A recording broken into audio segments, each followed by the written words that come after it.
माझे नाव किरण कप्ती यशोद आहे.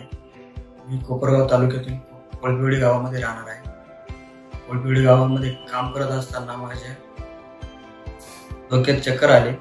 चक्कर येताना माझ्या कोळपिवडी गावातून कोपरगाव तालुक्यामध्ये ॲडमिट केले. कोपरगाव तालुक्यातील डॉक्टरांनी माझा आडगाव नाक्यामध्ये येथे कदम सरांचा ॲड्रेस दिला. कदम सराचा ॲड्रेस दिल्याच्या नंतर मी ॲडमिट झालो. ॲडमिट झाल्याच्या नंतर माझे चंद्रतीश कदम यांनी ऑपरेशन केले.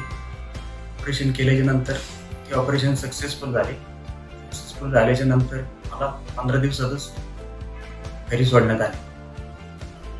चंद्रतीश डॉक्टर हे खरोखर खूप चांगले डॉक्टर आहेत. त्यांनी माझा इलाज एकदम व्यवस्थितरित्या पार पाडला. ऑपरेशन